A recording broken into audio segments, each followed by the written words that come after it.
Okay, part 2 on how to play Rocket League. If you haven't seen the first video, definitely go check that out. Also, stick around for the end of this video because I'm going to be giving you some bonus tips that I forgot to give you in the last video. Alright, in the first part of this video, I'm going to be talking about the mental side of Rocket League. And then in the second part, I'm going to give you a guide for training and improvement. If you haven't already, check out my other videos and don't forget to subscribe for more content like this. Your most important tool for any sport, and this is especially true for Rocket League, is your brain. Like any other muscle, your brain needs to be trained consistently if you want to get results. In this first part, I'm going to address 3 common scenarios for Rocket League players and explain how I've learned to get better results when facing these issues. One of the best ways to deal with high-pressure situation is to redirect your focus. Find something simple to think about. This helps you take your focus off of the mechanics that you already know and allow your muscle memory to take over. People choke because they overthink. When someone chokes, they're failing to do something they should be able to do mindlessly.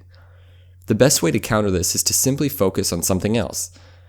In Rocket League, try to focus on things like positioning and rotation and the timing of your mechanics instead of trying to do the mechanic itself. Oxygen is what feeds your brain. So take a few deep, purposeful breaths before you head into any high-pressure situation. Now, as with any other skill, these habits take a lot of practice before you can consistently implement them in high-pressure situations. Play in as many tournaments as you can. Try to create those moments and begin to implement these different mental strategies. Tilt is a real problem for competitive gamers. Being tilted is basically a state of frustration, normally starting with a loss, wherein then the player continues to make poor decisions. Unlike some more physical sports, in Rocket League, you can't rage your way to victory. Your adrenaline has to be channeled in a positive way, primarily to your brain, and this doesn't happen when you're overly frustrated. The best advice I've heard for dealing with tilt is simply to stop whatever you're doing. You'd be surprised how quickly your brain can actually reset with just like a 5 or 10 minute break. Create a system for yourself. When you lose a certain amount of games in a row, or maybe when you go down a division in ranked, simply stop playing altogether. One thing I've noticed in Rocket League is that as you move up through the ranks, you find less toxicity. This should tell us something. Better players understand that controlling their own emotions keeps them from getting frustrated and ultimately tilting.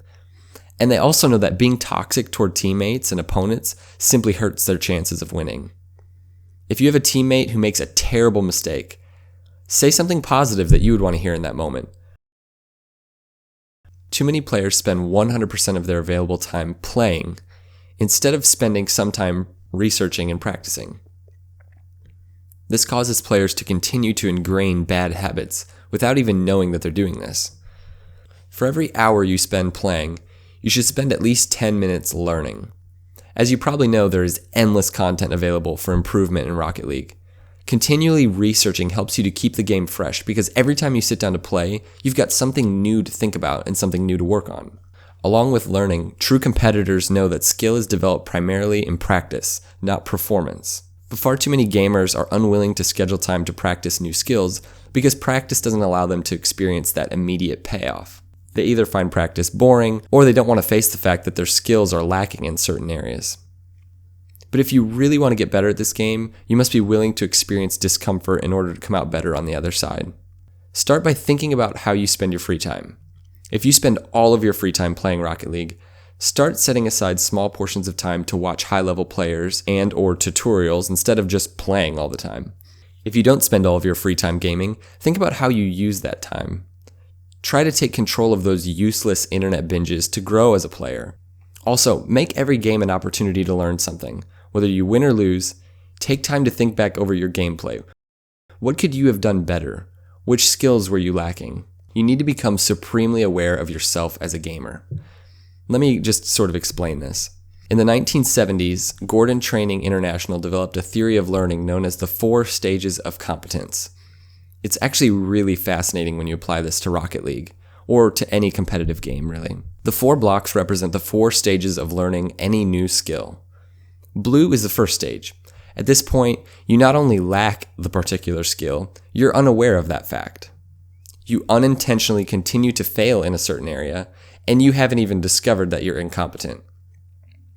Yellow represents the first step in acquiring any new skill. awareness.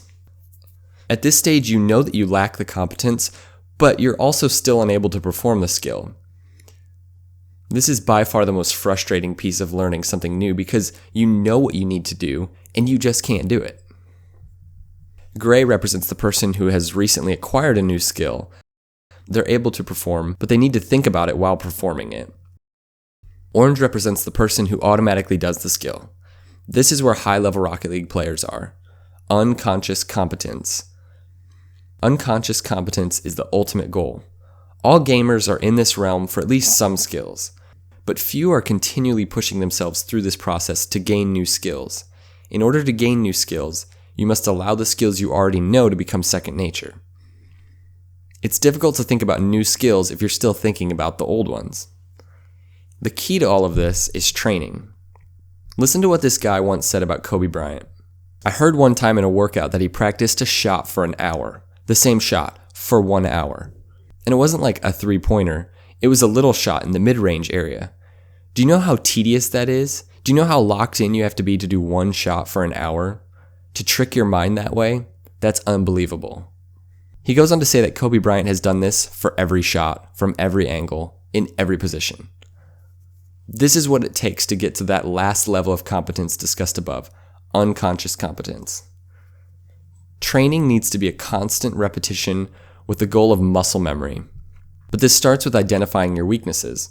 What are the skills that you still have to think about, and what kind of training can you do to make them automatic? Start by listing those skills you want to become proficient in. You need to identify where you are either weak or completely insufficient. Next, set up a weekly schedule for practicing these skills. Seriously, you will see massive improvement even if you work on it for just like 5 minutes a day.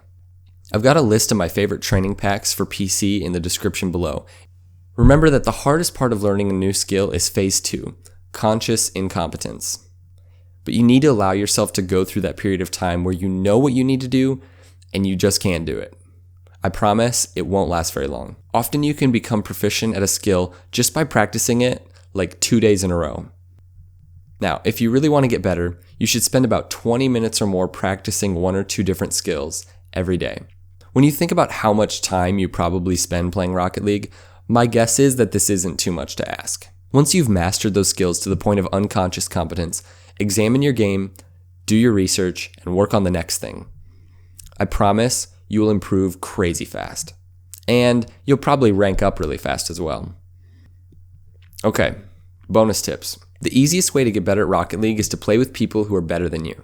Doing this will make it clear where your skills are lacking. If you play with people whose skills are superior, you'll actually begin to automatically play at a higher level. My brother was able to catch up to me in terms of skill with like a fraction of the hours, and he's actually better than me now. So how do you find these people? Go on to Twitch and find smaller streamers who are clearly better than you. A lot of the less popular Twitch streamers are some of the best players. Support their channel by commenting in the chat or even donating to their channel before you just go in and ask them to help you out. Play in tournaments where you will face people who are way better than you, and after you get completely demolished, see if they'd be willing to play with you and your team in a private match.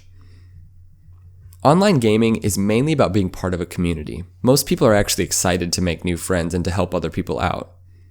Also, try to be this kind of person for people whose skills are lower than yours. Okay, that's it for this video. I hope you guys found these videos helpful.